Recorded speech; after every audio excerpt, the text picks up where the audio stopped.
আবু বক্করের সাথে ইসলামের পথে। হে আল্লাহ, তোমার বাইতুল্লাহ দেখার স্বপ্ন আর পূরণ হলো না আল্লাহ। তোমার মেহমান আর হতে পারলাম না আল্লাহ। আমার যে আর কিছু রইল না আল্লাহ।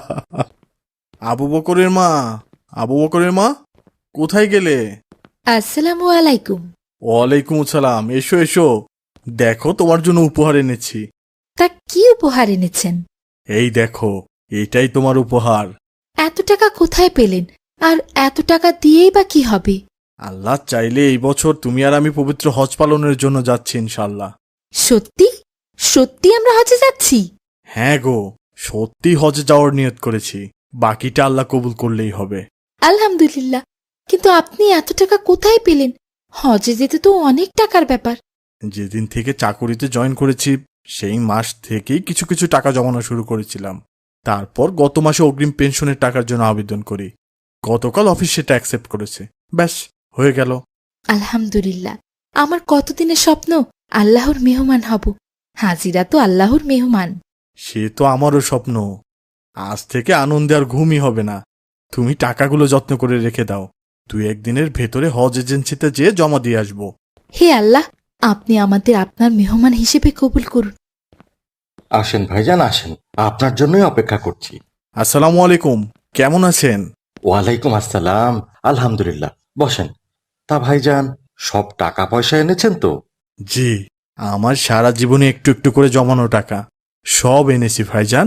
দিন দিন দিন, টাকাগুলো আমার কাছেই দিন। নিশ্চয়ই ভাবির টাকাগুলো সহই এনেছেন।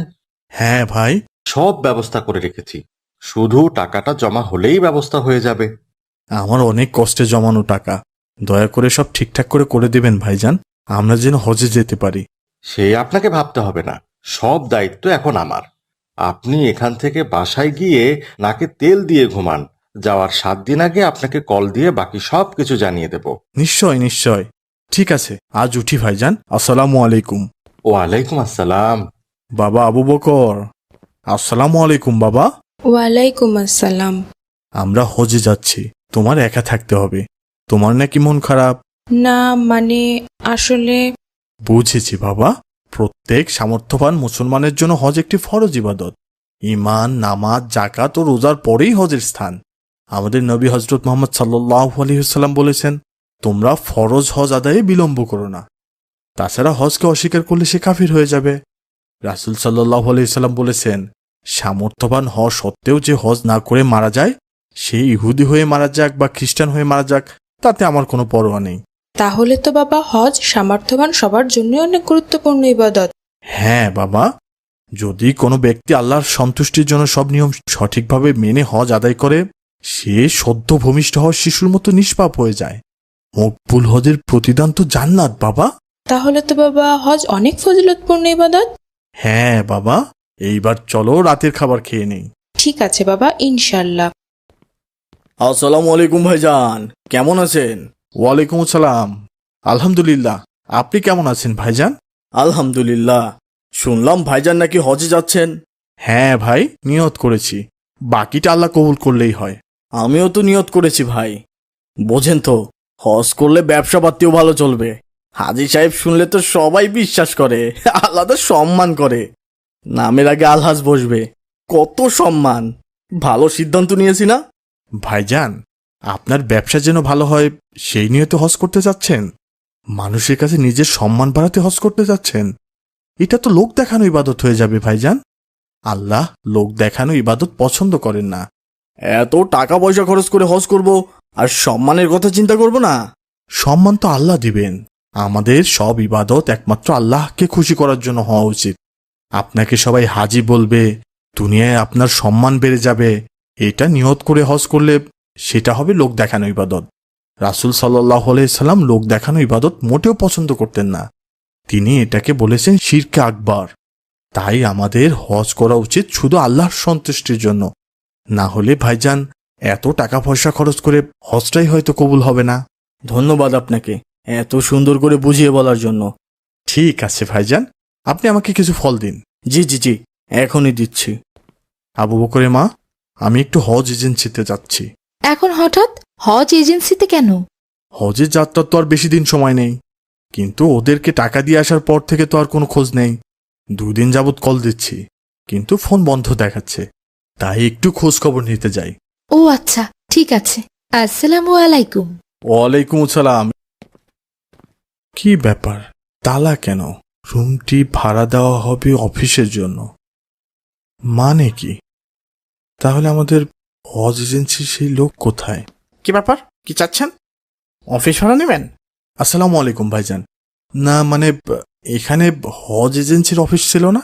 ওনারা তো 1 মাসের জন্য ভাড়া নিয়েছিল। গত 2-3 দিন আগেই অফিস ছেড়ে চলে গেছেন। চলে গেছে মানে? কোথায় গেছে?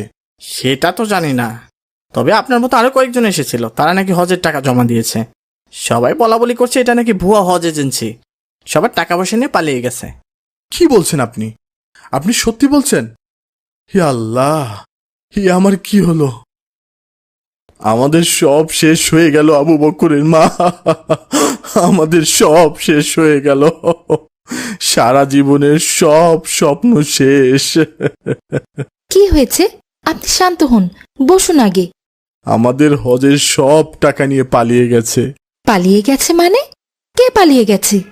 যে এজেন্সিতে টাকা জমা দিয়েছিলাম তারা নাকি ভুয়া এজেন্সি, আমাদের টাকা নিয়ে পালিয়ে গেছে।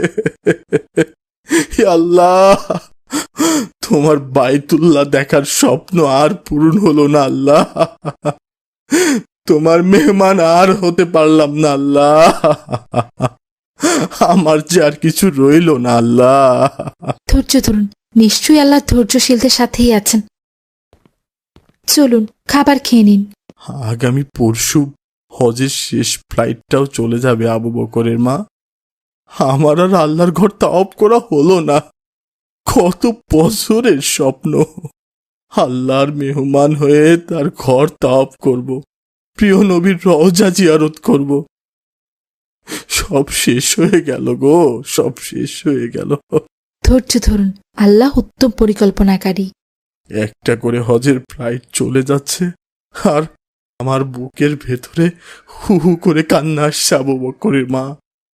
কত বছরের জমানো স্বপ্ন সব এক নিমিষে শেষ হয়ে যাবে।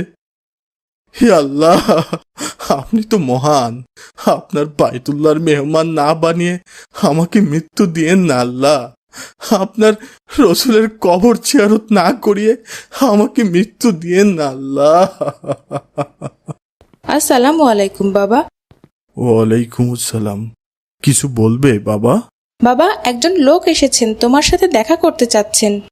তুমি যে ওনাকে বসতে বলো, আমি আসছি। জি বাবা। আসসালামু আলাইকুম ভাইজান। ভাইজান, আপনি আপনি এখানে? হ্যাঁ ভাইজান, আমি। অবাক হচ্ছেন? না মানে আপনি নাকি সবার টাকা নিয়ে পালিয়ে গেছেন? হ্যাঁ, পালিয়ে গিয়েছিলাম। আপনার মতো আরো অনেক মানুষের হজের টাকা নিয়ে আমি পালিয়ে গিয়েছিলাম, কিন্তু বিশ্বাস করেন, একটা রাতও আমি ঠিকঠাক ঘুমাতে পারিনি। শুধু মনে হয়েছে আমি আল্লাহর বান্দার হক নষ্ট করলাম। যারা আল্লাহর মেহমান হতে চায় তাদেরকে এভাবে কষ্ট দিলাম, এত বড় ক্ষতি করলাম। এই পাপ আমার কি কোনোদিনও ক্ষমা হবে? যা হওয়ার তো হয়েই গেছে, আমার সব শেষ হয়ে গেছে ভাইজান। কিছুই শেষ হয়নি। আগামী পরশু আপনাদের সবার হজ ফ্লাইট। আপনারা সবাই আল্লাহর ঘরে যাবেন, আল্লাহর ঘরে তাওয়াফ করবেন ইনশাআল্লাহ। মানে সত্যি বলছেন ভাইজান? হ্যাঁ ভাইজান, আমি সত্যি বলছি। আপনাদের হজের সব ব্যবস্থা করেছি। আমাকে ক্ষমা করে দিবেন ভাইজান। টাকার লোভে আমি অমানুষ হয়ে গিয়েছিলাম। জীবনে অনেক পাপ করেছি, অনেকের টাকা নিয়ে পালিয়েছি, কিন্তু এইবার আমি আমার বিবেকের কাছে হেরে গিয়েছি। আমি অনুতপ্ত ভাইজান। আমার ভেতরের অপরাধ আমাকে কুরে কুরে খাচ্ছে। হে আল্লাহ, তুমি মহান, তুমি সব কিছুর মালিক আল্লাহ। তুমি আমাকে তোমার ঘরে কবুল করেছো, আমাকে তোমার ঘরের মেহমান করেছো আল্লাহ। আমার আর কোনো দুঃখ নেই, আর কোনো কষ্ট নেই, সব প্রশংসা তোমার আল্লাহ। আমি উপস্থিত হয়েছি আল্লাহ, আমি তোমার ঘরে উপস্থিত হয়েছি। নিশ্চয়ই তুমি আমাকে দেখতে পাচ্ছ। লাব্বাইক আল্লাহুম্মা লাব্বাইক, লাব্বাইক লা শারীকা লাক লাব্বাইক, ইন্নাল হামদা ওয়ান নিমাতা লাকাল মুলক লা শারীকা লাক। কার্টুন বানিয়ে ঘরে বসে আয় করুন লক্ষ লক্ষ টাকা। যদি আপনার একটি ল্যাপটপ অথবা কম্পিউটার থাকে তাহলে আপনিও বানাতে পারেন আমাদের মতো মজার মজার কার্টুন গল্প। আমাদের রয়েছে cartoon making zoom live course. এই কোর্সটির মাধ্যমে বানাতে পারেন ইসলামিক গল্প, রূপকথার গল্প, ভূতের গল্প, টুনটুনের গল্প সহ সব ধরনের কার্টুন গল্প। কোর্স ফি জানতে নিচে যে কোনো লিঙ্কে যোগাযোগ করুন। মজার মজার সব ইসলামিক কার্টুন পেতে আমাদের চ্যানেলটি এখনই সাবস্ক্রাইব করুন আর পাশে থাকা বেল আইকনটি প্রেস করুন।